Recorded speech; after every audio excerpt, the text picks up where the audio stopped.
Hare Rama, Hare Rama, Rama Rama, Hare Hare.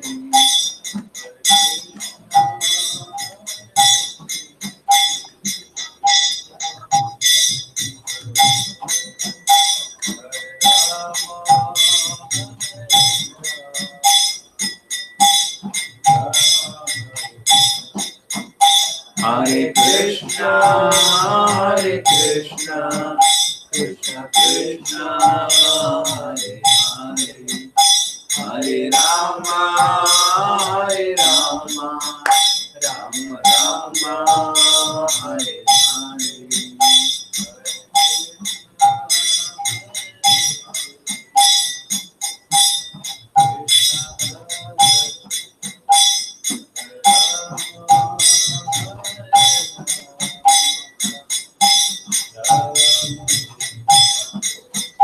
Hare Krishna, Hare Krishna, Krishna Krishna, Hare Hare, Hare Rama, Hare Rama, Rama Rama, Hare Hare.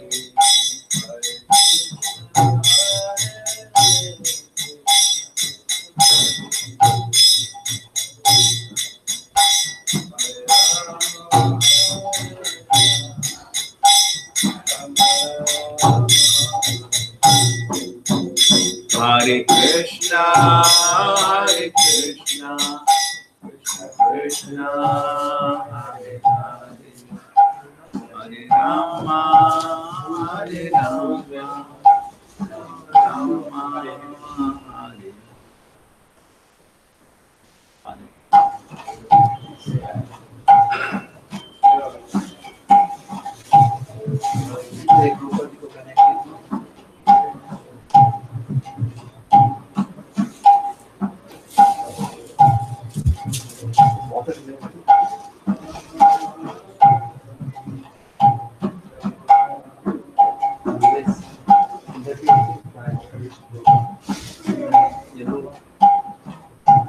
Krishna Krishna, Hare Hare, Hare Rama, Hare Rama, Rama Rama, Hare Hare.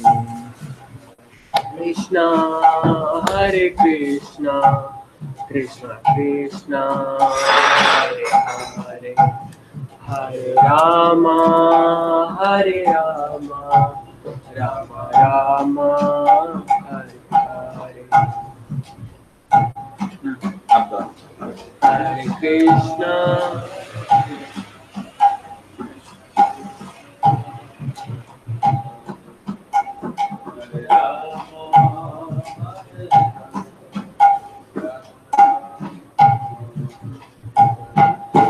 Hare Krishna, Hare Krishna, Krishna Krishna, Hare Hare, Hare Rama, Hare Rama, Rama Rama, Hare Hare.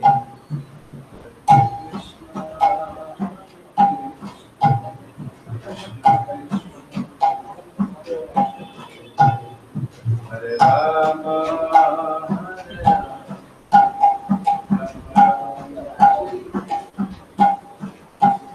Hare Krishna, Hare Krishna, Krishna Krishna, Hare Hare, Hare Rama, Hare Rama, Rama Rama, Hare Hare. Hare Krishna, Hare Rama.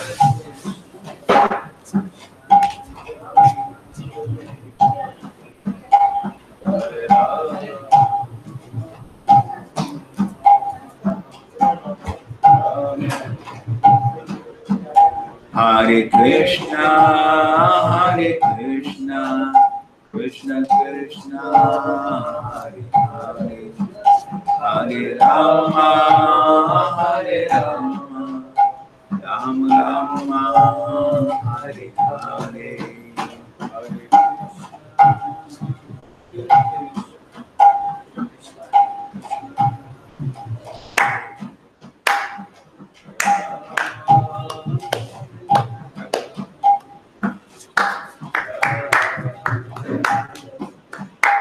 Hare Krishna, Krishna Krishna, Hare Hare, Hare Rama, Hare Rama, Rama Rama,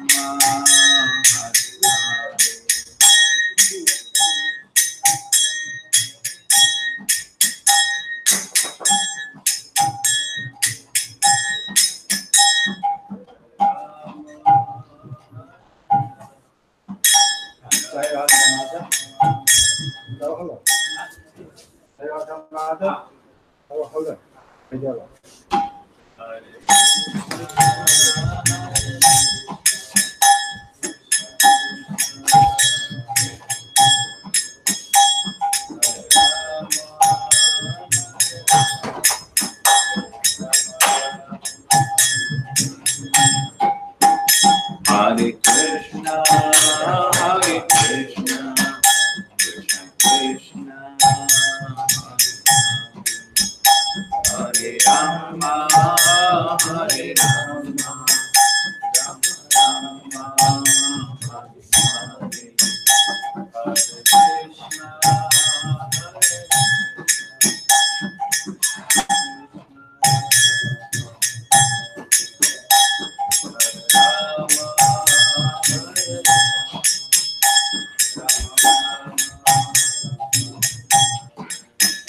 Hare Krishna, Hare Krishna, Krishna Hare Hare, Hare Rama, Hare Rama, Rama Rama, Hare Hare.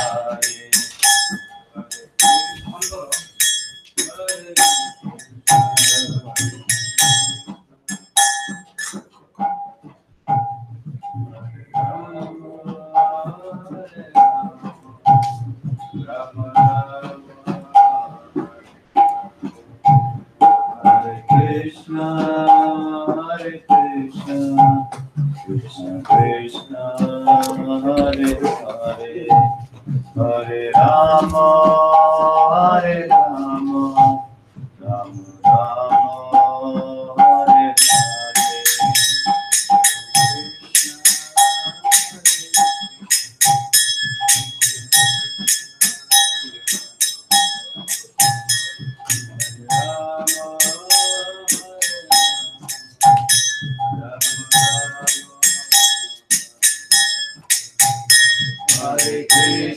Hare Krishna, Krishna Krishna, Hare Hare, Hare Rama, Hare Rama, Rama Rama, Hare Hare.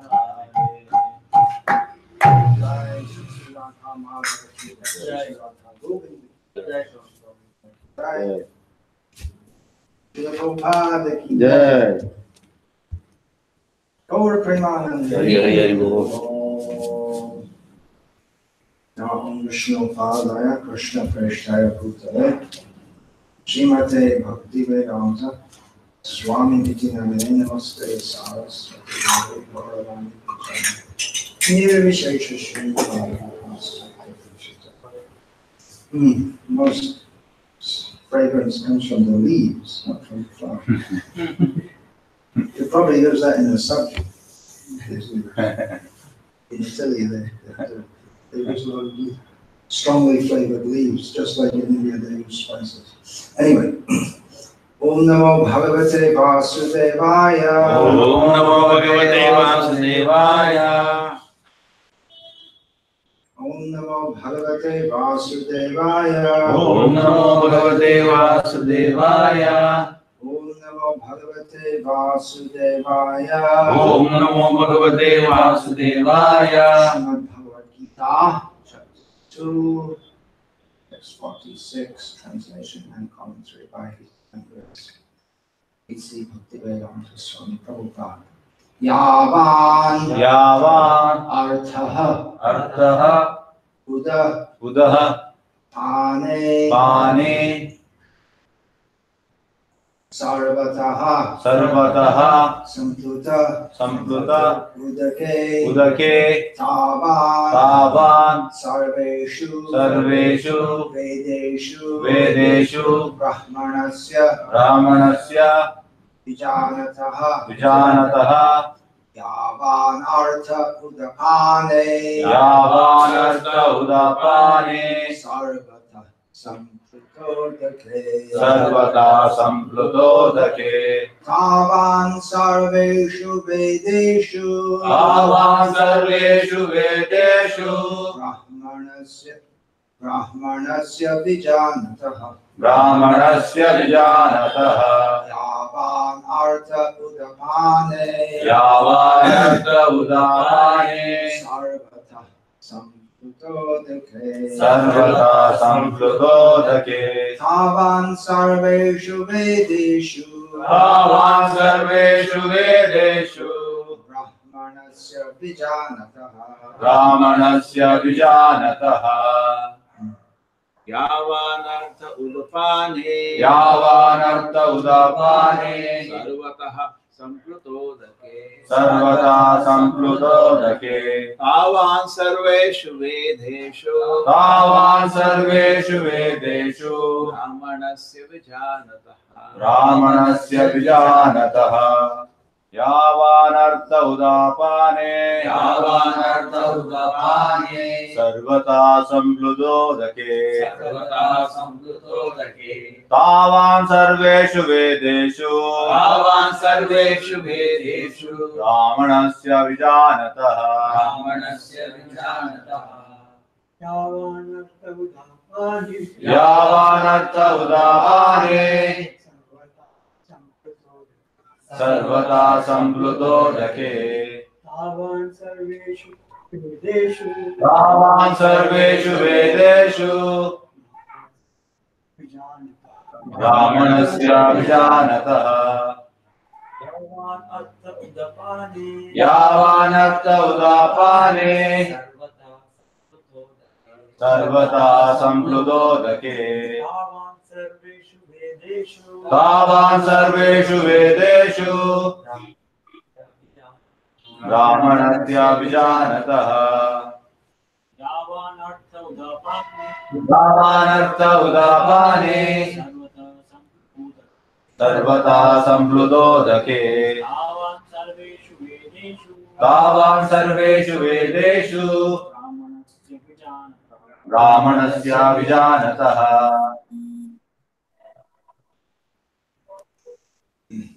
Yavan Yavan all that Arthaha Arthaha is meant Uda Udaha Pane Pane in a well of water in a well of water Sarvataha Sarvataha in all respects Sampluta Sampluta Udake in a great reservoir of water in a great reservoir of water Tavan similarly Sarveshu in all Vedeshu Vedic literatures Brahmanasya of the person who knows the Supreme Brahman of the person who knows the Supreme Brahman Vijanataha who is in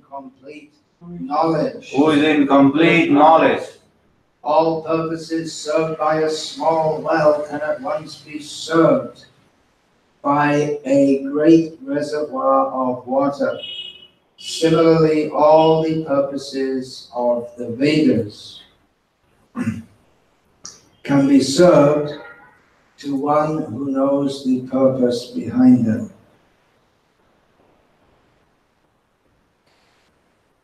Purport. The rituals and sacrifices mentioned in the Karma Kanda division of the Vedic literature are meant to encourage gradual development of self-realization. And the purpose of self-realization is clearly stated in the 15th chapter of the Bhagavad Gita. The purpose of studying the Vedas is to know Lord Krishna, the primeval cause of everything. So, Self-realization means understanding Krishna and one's eternal relationship with him. The relationship of the living entities with Krishna is also mentioned in the 15th chapter of Bhagavad Gita.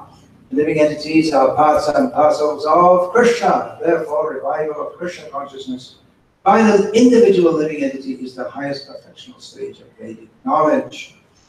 This is confirmed in the Srimad Bhagavatam as follows. Ahobhata shvapachoto gariyan yajchi padre vartate namatubhyam tebus tapas teju sasnur arya brahmanuchur nama grinanti brahmanuchur nama grinanti. Oh my Lord, a person who is chanting your holy name, although born of a low family, like that of a Chandala, dog-eater, is situated on the highest platform of self-realization.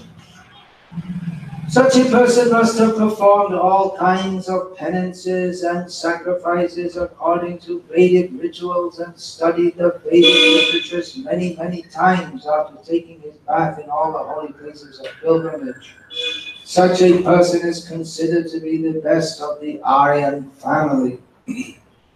So one must be intelligent enough to understand the purpose of the Vedas without being attached to the rituals only, and must not desire to be elevated to the heavenly kingdoms for a better quality of sense gratification. It is not possible for the common man in this age to follow all the rules and regulations of the Vedic rituals, nor is it possible to study all of the Vedanta and the Upanishads thoroughly.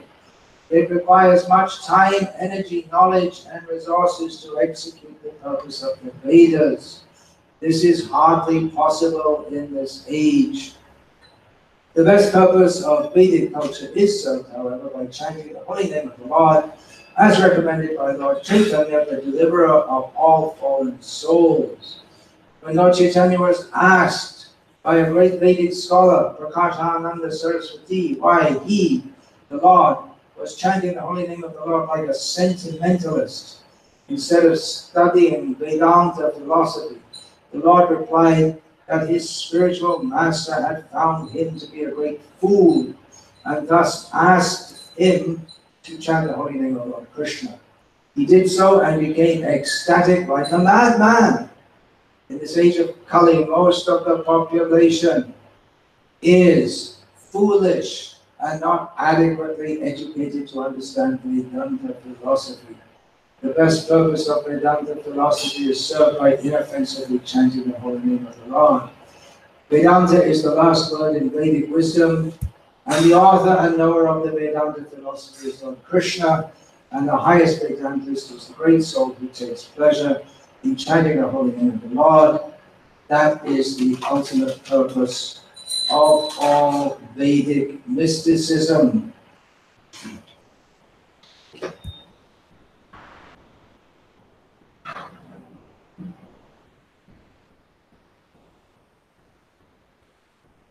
Om Jnana-timirandhasya Jnana-shalakaya Chakshurunmilitam Yena Tasmai Shri Gurave Namaha. Namashreshtam Namapi Shakti Putramatra Surupam Rupam Tasyagajamurupurim Maturim Goshatim Radha Kundam Girivaramaho Radhika Madhavasham Prapto Yasya Katita Paya Shri Santosi Vandeham Shri Guru Shritaf Padakamalam Shri Gurun Vaishnavamscha Shri Rupam Sagrajatam Sagararaghnatam Gitam Tam Sajivam Sadvaitam Savadhutam Varjana Sahitam Krishna Chaitanya Devam Shri Radha Krishna Padam Sahagana Lalita Shri Vishakhanvitam Scha Hare Krishna, Krishna Krishna, Hare Hare, Hare Rama, Rama Rama, Hare Hare. Just before I get to the subject of this class, I'll just make a small point about this edition of Bhaktivikas, it's written original edition. Actually, the original edition was the first one that was published was an abridged edition. It's not really, you want to be technically correct, not the original edition. On Sunday, I was reading it, it was covered with a paper, so I couldn't tell from the outside what it was. And I came across something in the purport that was in the, I spoke on chapter 4, text 3, and I saw something in the purport, I thought, that doesn't sound right. It said about Arjuna becoming a devotee of Krishna. I thought, that's not right, Arjuna is an eternal associate. And then, so I thought I'd write to Dravida Prabhu, because whenever I find things which seem a bit odd in the database, I write to him. So I looked, and then in the database they have the current edition, and I saw it said about Arjuna being a devotee of Krishna. So it said that so many changes have been made, but some of them are, not many of them, not all of them, are good. Because Srila Prabhupada again and again writes that Arjuna is himself associated with Krishna, so he wouldn't want to. And of course, the Bhagavad Gita, what Srila Prabhupada dictated, we don't have the original dictation. We have the transcription, and then in the transcription there's so many mistakes. Now in this verse also, there's a small thing.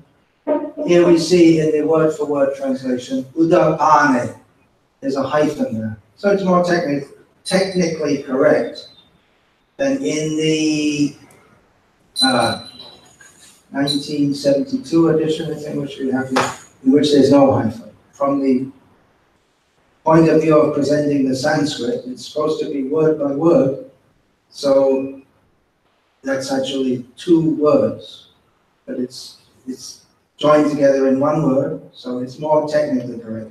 Another thing is, in this original edition, all the purposes of the Vedas can at once be served by the great reservoirs of water. Now, if you see the translation here, it says by a great reservoir of water, which not only follows the Sanskrit letter, but it also makes more sense. Because we're not talking about the Vedas is one great body of knowledge. It's not that there are others. Let's read from the Vedas today, and we'll read from the Mao Zedong's Little Red Book tomorrow. It's specifically referring to the Vedas. So,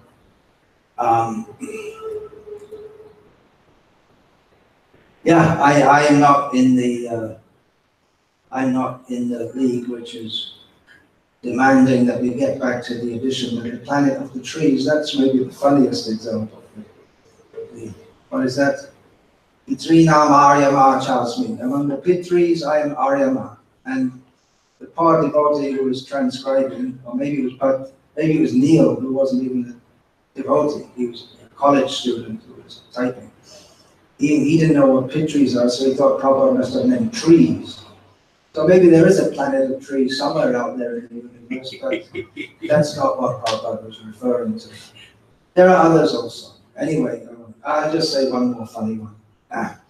That Hayagriva Prabhu was editing, and when Srila Prabhupada writes about cleanliness, he says about regularly bathing, shaving, but Hayagriva had a big beard. In the early days, devotees weren't required to shave. Many of them were hippies before they had big beards, so he hadn't shaved his beard off, and he didn't want to, so he shaved out the word shaving.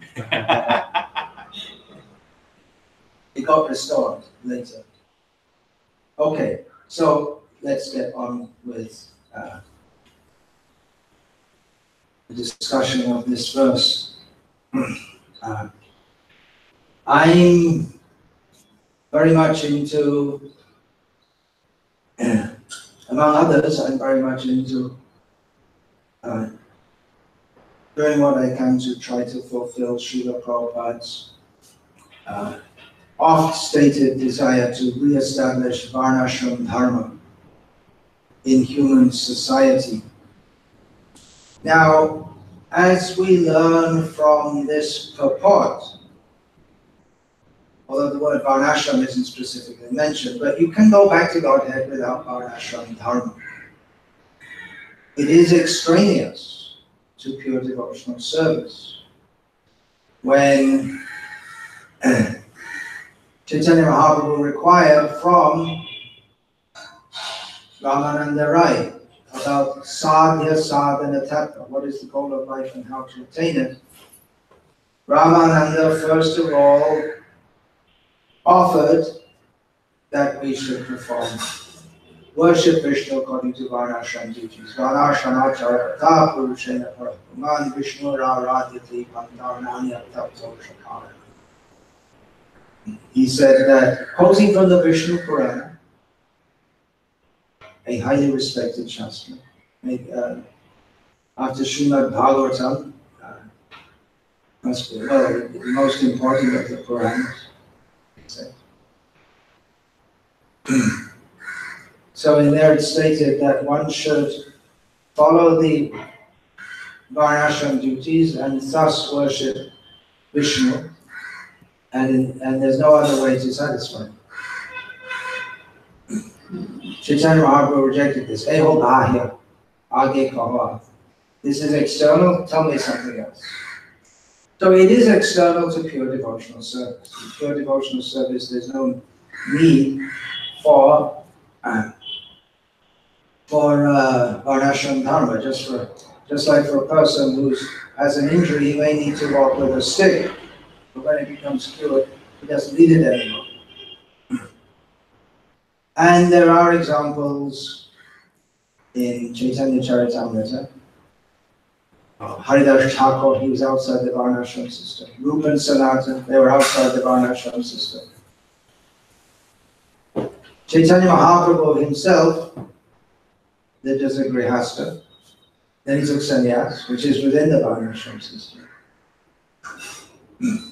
But anyway, you can go back to Godhead without varnashram. And we have in the Western world devotees who have not followed varnashram and they passed away from this world in Vrindavan, surrounded by devotees, chanting the holy names, and according to all Shastric understanding, they must have gone back to Godhead. So you can go back to Godhead without varnashram. And even we're warned that attachment to varnashram can be a blockage in devotional service. If one is thinking, I am a Brahmin, or I'm a Shudra, if you identify with the body in any way, that is a blockage in devotional service. But on the other hand, just like the example of the cripple, as long as a healthy person doesn't need a stick to walk with, but a crippled person does, so he can get better.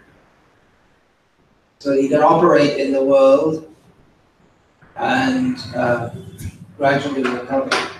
In the same way, varnashram is a social system. People have to live according to some social system. If we don't follow varnashram dharma, then we're going to follow something else. And varnashram is the most conducive for practicing Krishna consciousness, Vedic culture. So that Chaitanya Mahaprabhu rejects it as external, it doesn't mean that he totally rejects it in all respects. And of course, our recent acharyas, beginning from Bhaktivikas Thakur, being very eager to re-establish varnashram dharma, especially in India. Bhaktivikas Thakur writes about that. Now, I'm particularly bringing this up. At the time, Srila writes here about the Vedic rituals as being external or unnecessary, particularly referring to the Karma Kanda portion of the Vedas. There's so many rituals to follow. And actually in varnashram's dharma, there are many rules to follow. And the higher up you go, the more rules there are. The Brahmins have many rules. The Shudras also have many rules compared to people living nowadays. Srila Prabhupada used to say that all people today are Shudras. That's a compliment to most people. People who are outside Varnashram society, they don't have to follow any rules. They can have eat, illicit sex, gambling, they have anything to gamble, intoxicate, they can do that. And they also have functions of followers, because they'll take away, they'll carry dead bodies, take out dead cows. They also have a function, but they live outside civilized society.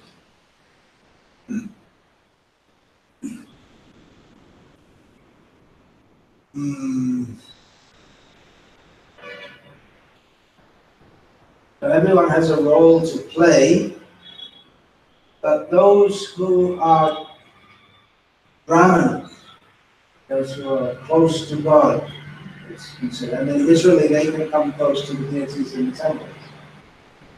They have to follow more rules, because if you're going to approach God, you're going to have to be careful.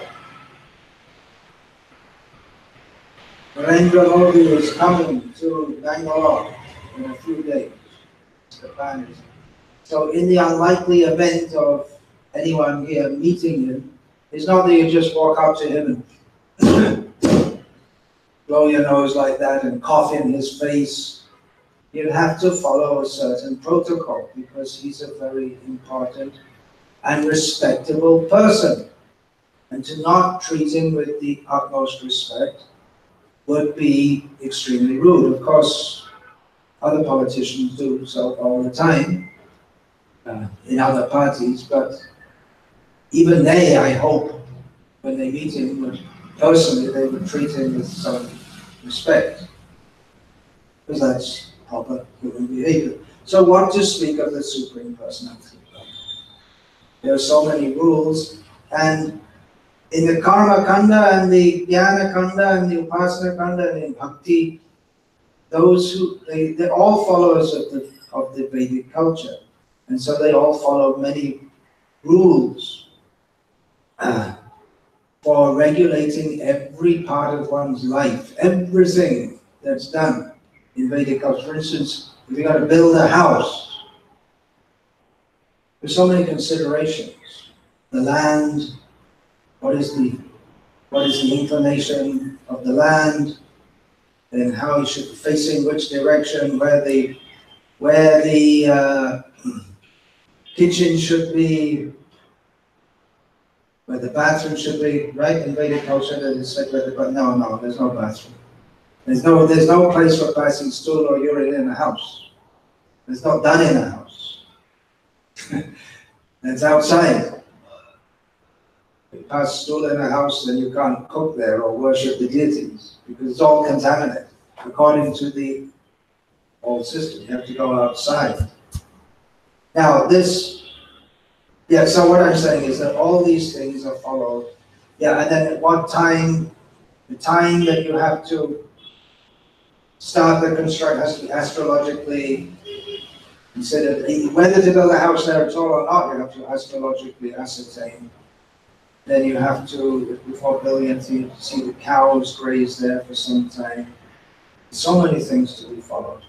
And in everything, even in passing urine, there are so many rules. Now, I happened to mention this recently. In Mayapur, I gave a 3-day series of talks titled Understanding and Appreciating Understanding and Applying Srila Prabhupada's Teachings. And just at the end of the 3 days, I mentioned something that, in Varnashram Dharma, there are even rules for, if we're going to institute Varnashram Dharma in society, then we're going to get back to the old rules, such as which direction to face when you're passing urine or stool. They might think, well, which direction is it? It's not fixed, it depends on the time of day. And even the time of day, if it's the right direction, if that happens to be facing toward a Vishnu temple, then you can't do it. So there are so many considerations. Now, one of my godbrothers, who's been preaching in America pretty much all his life, I had a little exchange with him by email, and he thought this thing about, it's just silly. Just, why should he made a slightly sarcastic comment. That's a silly little thing. You can pass through it in any direction. And you can still go back to Godhead. He didn't say all of that. He didn't say all of that, but there was a little sarcasm. So it's true that you can. And he said, when I get back to Godhead, they can teach me all the rules. Something like that. He said. In other words, the idea is just a silly, trivial thing. And when I was first in India, I first came in 1976 for 6 weeks only, but then I came in 1977 to stay, which I have done more or less since then, if you include Southeast Asia as an extension of India. I was 10 years in Bangladesh, Thailand, and all those places. But there's actually quite a lot of Vedic culture in Thailand. Wow. Something. I mean, more than in America, that's for sure.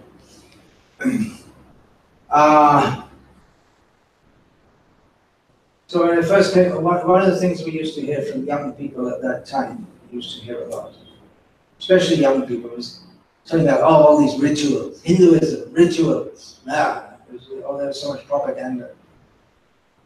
Young people and even middle-aged people.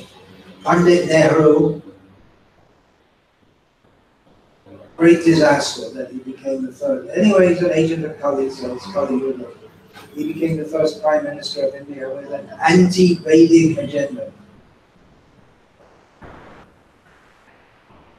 With the idea openly stated that the factories and the dams will be the temples of new India, modern India. And if you trace it further, you can find this goes back to Swami Vivekananda with his nationhood, build the nation. Anyway, there's a big, what is all this ritual? Because at that time still, many people, they followed many rituals, but they didn't know why. And the priests, they were called priests, means Brahmins, and they chant mantras. And the Brahmins didn't know what the mantras meant. One time I asked, a Brahmin chanting some mantras, I asked him, it was a young man, this is many years ago, what does that mean? He said, I don't know. My father, my father taught me to chant this when I do this. And there's that idea actually in the Karma Mimamsa that you don't have to know what it means.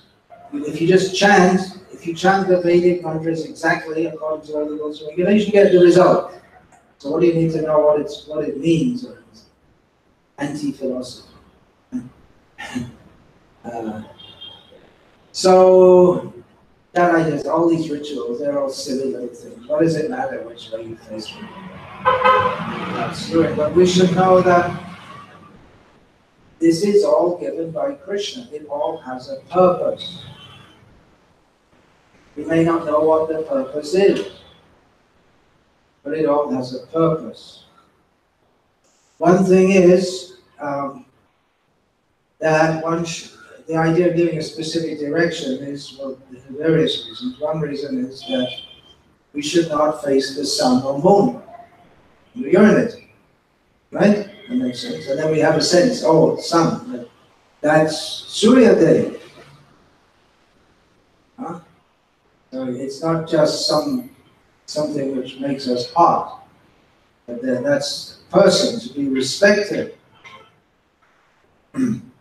So in this way, there's so many rules, they reinforce the consciousness that we live in a universe where there is higher powers who are overseeing everything, and we're subordinates.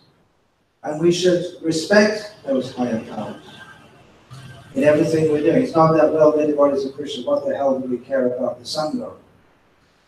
Not like that. We should not. In fact, that's stated in among the 64 rules that Srila Rupa Goswami gives for sadhana bhakti. One should not disrespect the demigods.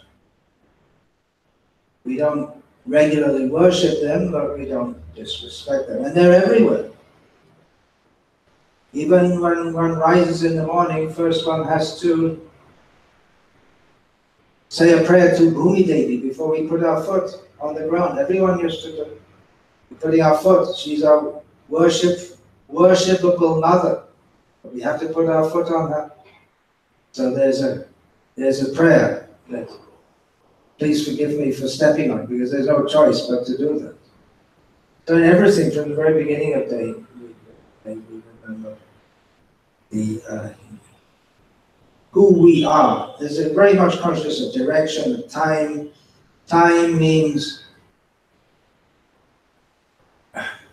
if we have Gauranga, for instance, then we remember that it's the year after the appearance of Chaitanya Mahaprabhu. And then whether we're in Uttarayana or Dakshinayana, there are different considerations, and then whether we're in which month we're in. Each month is presided over by different demigods, and actually by Vishnu, different forms of Vishnu. You'll find that in Chaitanya Charitamrita, that's stated. Different forms of Vishnu preside over different months. And then there's the Krishna Paksha, the dark fortnight of the month. And Krishna refers to, in the Bhagavad Gita, to Krishna Paksha and Shukla Paksha, the light fortnight. And after the appearance of Chaitanya Mahaprabhu, we like to say Gaura Paksha. Remember Chaitanya Mahaprabhu. Like this. And then there are different days and there are different duties for different days. We remember that mostly for Ekadashi, fasting. And on certain days, women will fast. They don't do that. Not much. Fast for the benefit of their husband. So many things. Much consciousness of direction and time, so that we have an understanding. Here we are in the universe, a very small being with tremendous powers all around who are coordinating everything. Another thing is the science of omens, shakun. Science, if you believe in science, you won't believe in this. If you see a cat passing in front of you, or you see, when you come out of the house, you see someone is carrying a full pot of water. Some things are auspicious, some things are inauspicious. It's like, that's nonsense. Materialist would say. But we know that everything in the universe is connected. It's all orchestrated by Krishna. And Krishna is given the science of omens. So that certain event, it predicts or it gives an indication of something that's about something in general. Just like if you hear thunder in the distance, you can expect there will be a storm fairly soon. But if you're really expert, you'll know when there's going to be a storm or not. Because sometimes there's thunder and there's not a storm. If you're living in the country, you'll probably know this very well. In the city, you wouldn't even hear it because of the traffic noises. It's just like I gave that example the other day. Was that here? I can't remember. Yeah, I gave it just here on Sunday. The Srila Prabhupada had mentioned he was with a doctor friend in Dhaka, which is now the capital of Bangladesh. And one old man coughed in their presence, and then the doctor said to Prabhupada, who at that time was Abhay Babu, that by the way he's coughing, I can understand he's going to die very soon. So everyone would hear him coughing. Anyone could hear him coughing, but the doctor would know by the sound that this presages his death. So in the same way, there are so many omens, And there are so many kinds of things. In Vedic physiognomy, you can see from the face when if the eyebrows are joined together, when they're apart, how high the forehead is, and then if the toes, if one toe is out of sequence, if it's longer than another, it all gives ideas of the personality. That's why Shukdev, when he came into the assembly on the bank of the Ganga, then everyone stood up, even though he was a young boy, but just by seeing him, they could understand he's a great personality. And that's those lakshanas, characteristics of a great personality, they are described in the Samudrika, which is part of Garuda Purana, and then you'll get so many interesting things in Garuda Purana.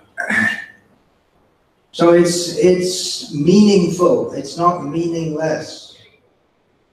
And it's all part of Vedic culture to know these things. Not everyone can know everything. There are specialists also. But the point is that the Vedic rules, they're not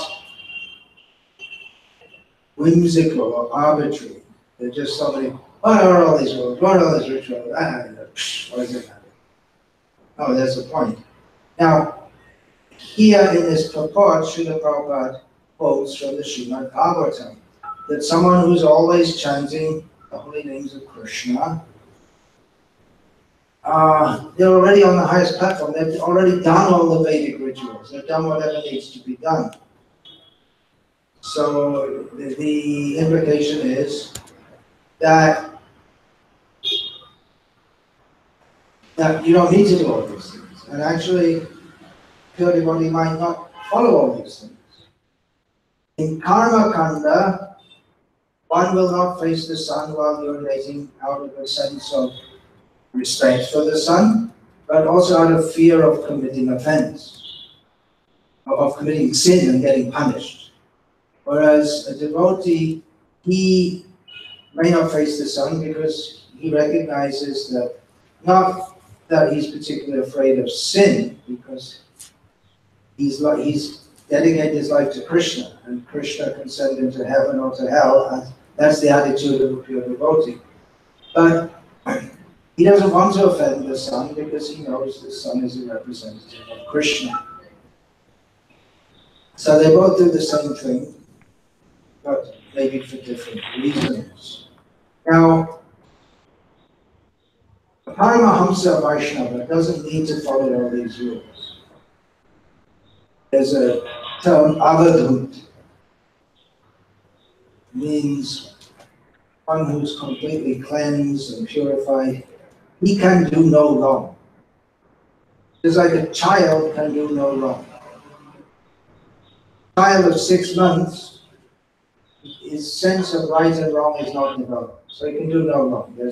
If a child accidentally presses a button by which I don't know, the house is closed and you can't get into the house, something like that. They have in America, you push the button and the garage opens.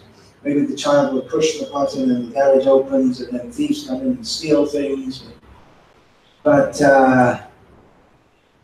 you don't punish the child. The child doesn't have a sense of what should be done and what should not be done. And the topmost Paramahamsa may not have that sense because they're totally absorbed in love of Krishna. There are a few like that. Amshidas Babaji was like that. He was just totally absorbed in love of Krishna, so he didn't follow the rules and regulations of deity worship. He treated his deities like a father or mother would treat naughty children, and he would punish them. He would feed them whenever he got some food, he would feed them. He would go out begging. One time he punished them by not feeding them for a few days because he went out begging, and then he came back to his little kuti and all his cooking utensils were stolen. So he said, "It's your fault, I left you here guarding them. So now I can't cook, so you're not going to eat for a few days." Which meant that he also didn't eat for a few days. But anyway, that's unusual. ordinarily, pure devotees also follow that to teach others. One thing is, just like the example of the sun, pure devotee doesn't want to disrespect the sun. And also to teach others, because if people prematurely think that I'm on a stage where I'm a devotee, so I don't need to follow all these things. Srila Prabhupada actually rebuked one disciple who referred to himself that he wrote a poem and he sent it to Prabhupada. It was a poem addressed to Krishna. I'm your devotee, Krishna.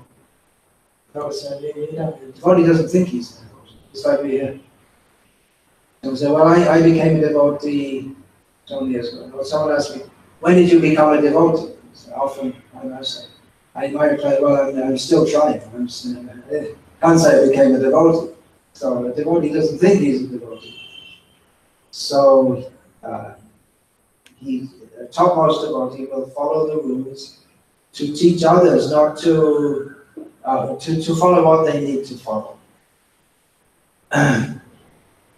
Others, devotees, may not be on the topmost Paramahamsa platform, but they may not follow all the rules and regulations. Especially if they're preaching. For instance, it often happens that we're busy in preaching through the whole Sandhya, and we don't get to chant Gayatri in the proper time.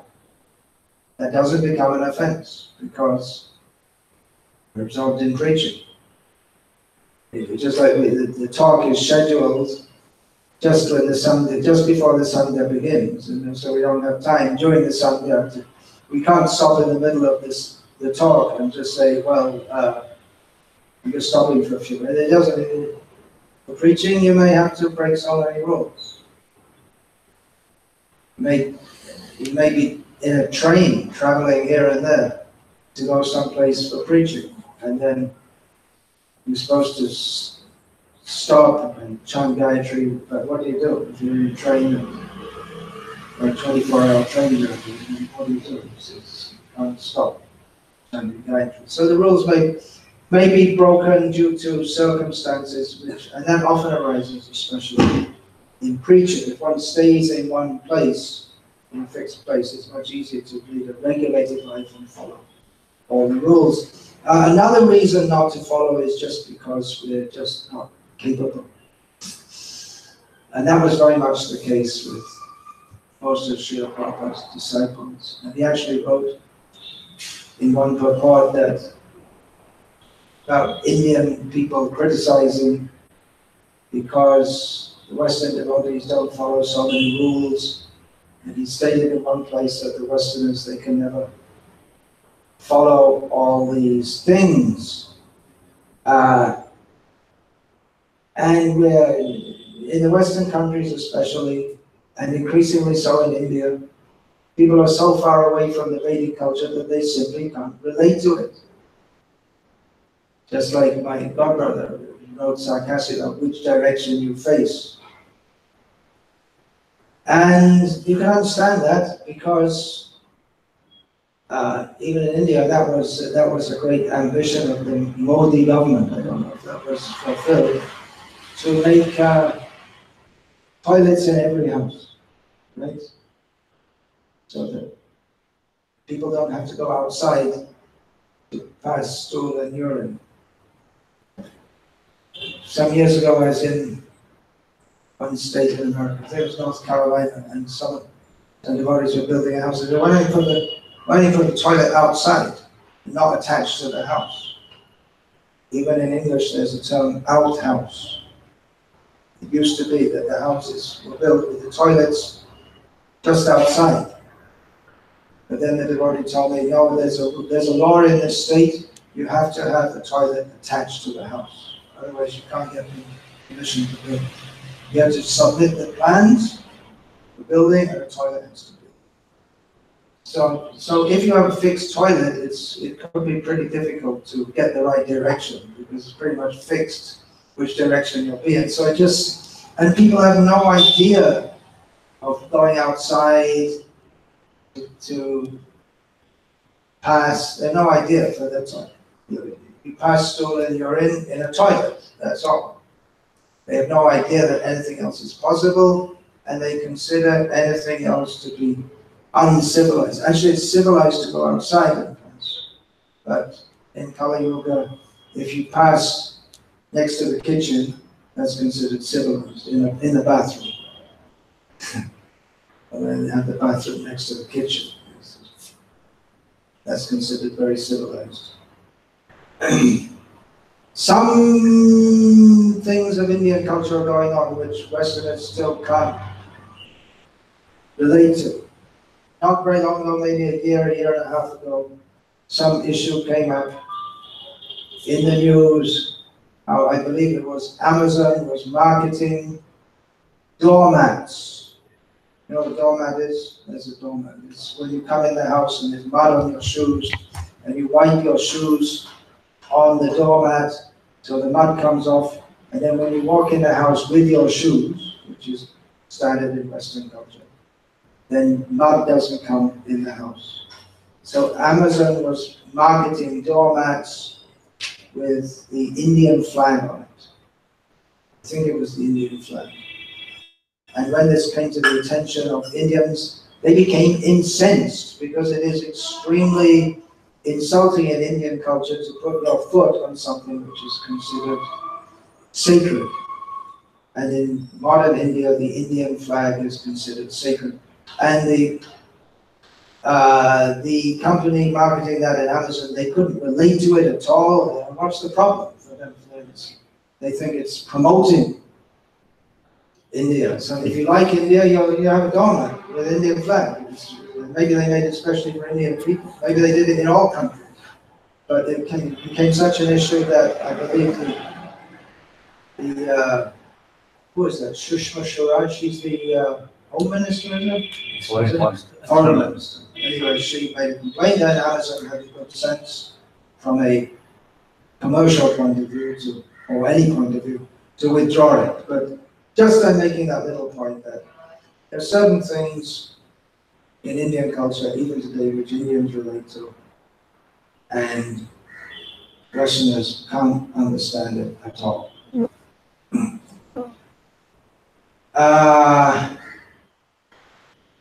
But even if, and like I say, modern Indians might not understand that either, because which direction you face whichever direction the toilet is in. You go in and you know, if you go into a public toilet and you face the wrong direction, it goes all over the floor.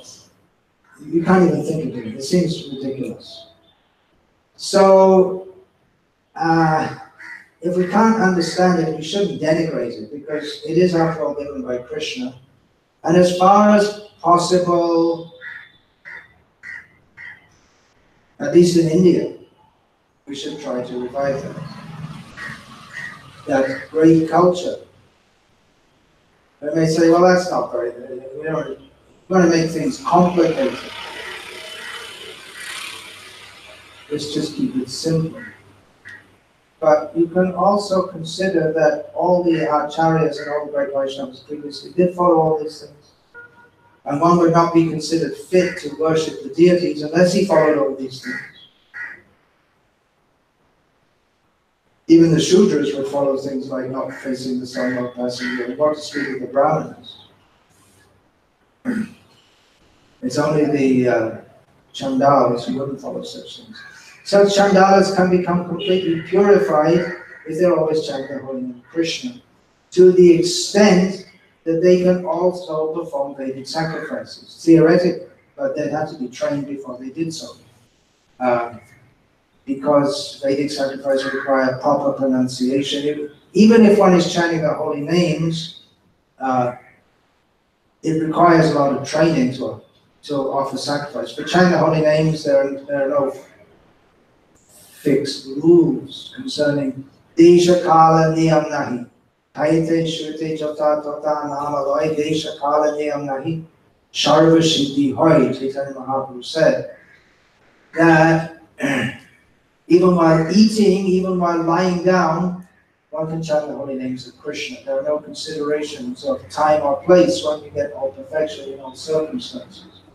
So it's not possible to perform a Vedic fire sacrifice while eating at the same time, popping some potato chips in your mouth and swaha. It's not possible.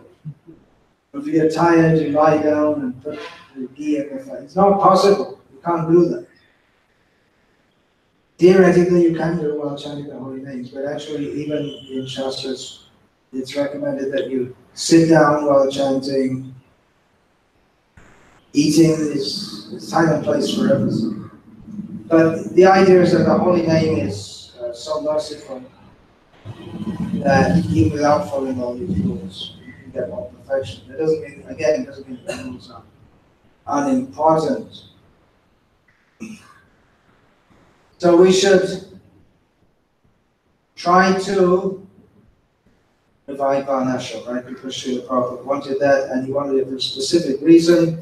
Even before he came to the West, he was writing about that. He was writing about that because Thakur wanted that to be properly. He was the first one to write about that, as far as I know. There may be others. And Srila Prabhupada also wanted to do that. And Srila Prabhupada very much linked the Varnashram revival with farm projects. Although Varnashram can be followed not only in farms, because they go to the cities also. But Srila Prabhupada particularly wanted to make that on the farm projects because if we make farm projects, then we can make our own society, our own villages. And Mayapur, he wanted to be a Vedic city also. But he said no more than 50,000 population. So and even in that, in Mayapur, the original plans that Prabhupada approved, there would be separate living quarters for Brahmanas, Kshatriyas, Vaishyas, and Shudras. That devotees don't know nowadays, but if you look at the old Bhakti Godheads before Srila Prabhupada, if passed away, then you'll find that.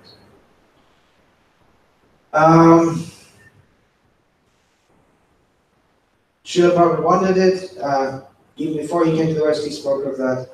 But from the early 1970s on, he spoke of it with more insistence, seeing that many of his Western disciples, actually most of it, the great majority of Prabhupada's disciples were Westerners anyway, they were falling away from devotional service and back into their old bad habits. So Varnashram, by being properly situated in one's proper occupation according to one's psycho-physical propensities, then that helps to be Krishna conscious. To be Krishna conscious, and also helps us to remain steady and have a regulated life on the farms. That's very easy. In the farm, if there's no electricity, and there's no electric lights, then automatically you take rest early, automatically you rise early. Because in the city, it doesn't really matter. You can stay up as late as you like. And have all the facilities of daytime. But if there's no electricity, then you don't get all of that. So it's very in so many ways, it's very conducive to Krishna consciousness. So Srila Prabhupada wanted that revived. And the point that I was making when I mentioned this, it's not that I hope I'm not a fanatic about passing you in the right direction. We shouldn't be fanatical about it. I'm just making the point that Vedic society is a very rule-conscious society because there are rules to govern every aspect of life. And those rules are to help to situate us properly with respect to the whole universe and to make us aware that we are tiny living beings within the universe. We're not the controllers of the universe. And therefore, those rules are, if we can institute it, it's good. If we can't, then just chant Hare Krishna. But if we can do it, it will be helpful. And actually, it's not very difficult to remember and do it. If you're outside, it's not very difficult to do it. It's just like, for instance, learning to drive. There are certain things you learn to drive, and then when you've learned it, and it becomes very easy. You don't really think about it much. When you're learning, you have to think. Handbrake, gearbox, accelerator, this and that. How do you coordinate the gears and the steering wheels? But after some time, it becomes very. In the beginning, you have to think about it, but after some time, it becomes just you don't even have to think about it. It becomes very easy. So Varnashram, it actually means a lot more than simply designating people as Brahmana, Kshatriyas, Vaishyas, Shudras, and Brahmacharis, Grihasthas, Vanaprasthas, and Sannyasis, and women, because there's a whole different consideration for women in many ways. So if we can institute that much in the West, that would be good. In India, we should try for more, because it's possible. Prabhupada writes in one place that at any time the Varnashram system can be revived in India. So we should try to do that. Unfortunately, Indian people are not very conscious or aware of the importance of their own culture, thanks to the British and their acolytes like Pandit Nehru and many others up to the present day. Such as, there are so many. Romila Thapar and then, who's that? Arundhati Roy, they're big scholars.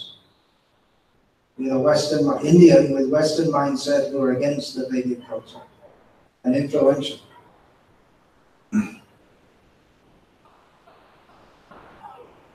So Indian people, it's been Hindus, let's say Hindus, it's been systematically inculcated in them. This culture is nonsense, and they're very eager to follow the Western culture, and not very eager to follow the Indian culture, the traditional Vedic culture. And when I attend, we have Shravan Kirtan comes in different places, we have a rule. Men in dhotis, no silly t-shirts with silly things written on it. And for women, saris, not salwar kameez. For unmarried girls, okay, but not for married. So we have some rules. And some devotees, they don't like that. Dhoti, I don't know. Oh, dhoti. You feel embarrassed to wear a dhoti. Why? That's it. Prabhupada wore a dhoti. And even in the Western countries, there's some big propaganda in our movement that dhoti, they don't need dhoti.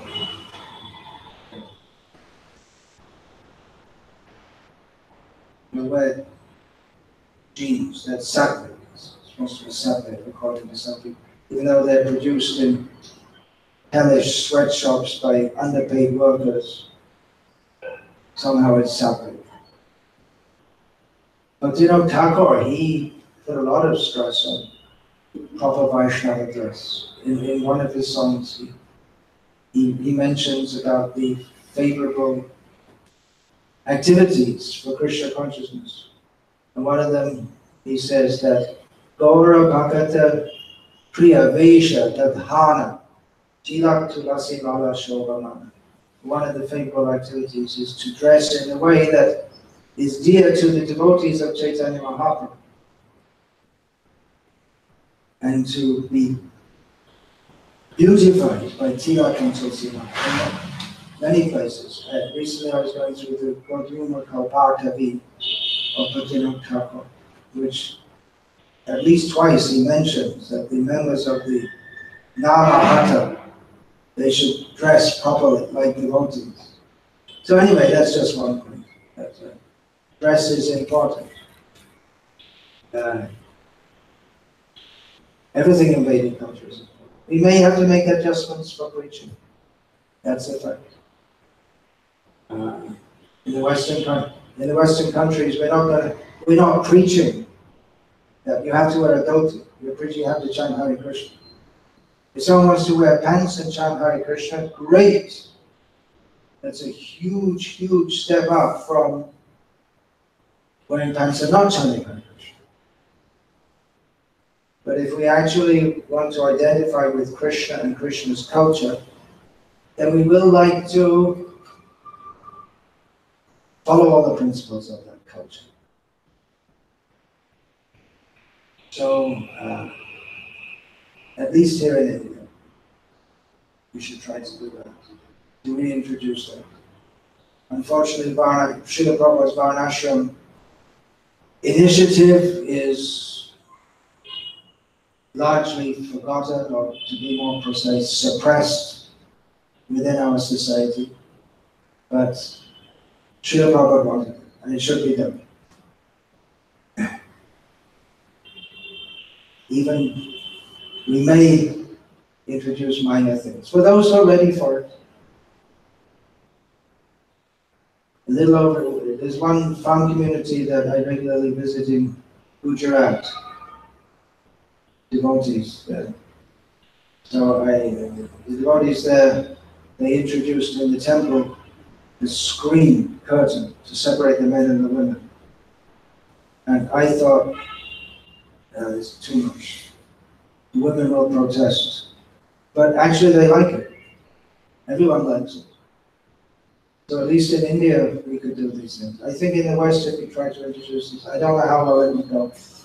Maybe because when I was a child, I used to go to the Catholic Church, and the men would sit on one side and the women on the other. And the rule was that the women would cover their head. Yeah, Catholic Church, and the men would not cover their head. That was the etiquette that everyone followed. So I don't think it's impossible to introduce in the Western countries, because it's actually natural for, now we're getting into another topic, but it's actually natural for women to,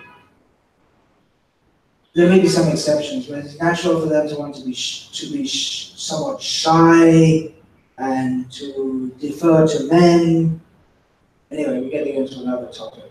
And if you try to preach this in the West among certain people, you are in for a lot of vilification. Maybe in India also. But still, we have to. Because people don't like it, doesn't mean that we shouldn't do it or try to introduce it. People don't.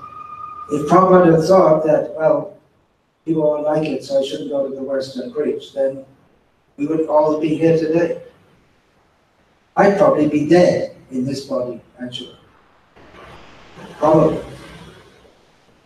Quite likely, as with many of my godbrothers who are still alive, due to the bad habits that we were addicted to. It's quite possible.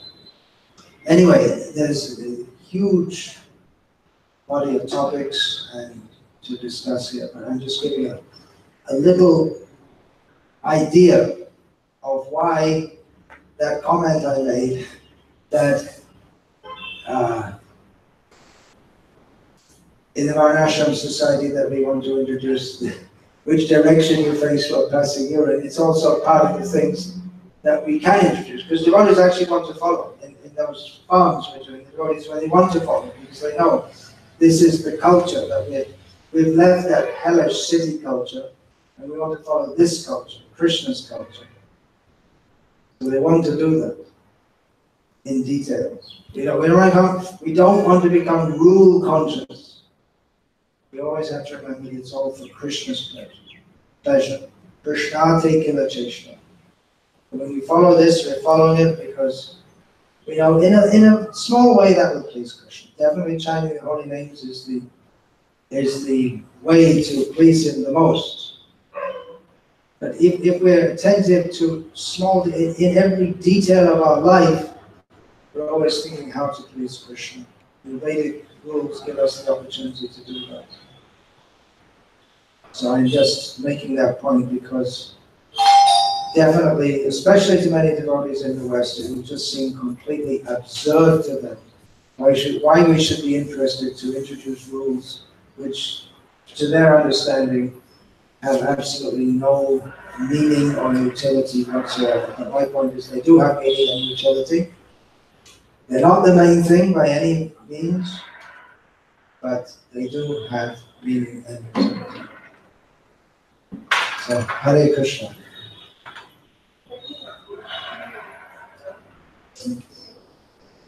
Any questions?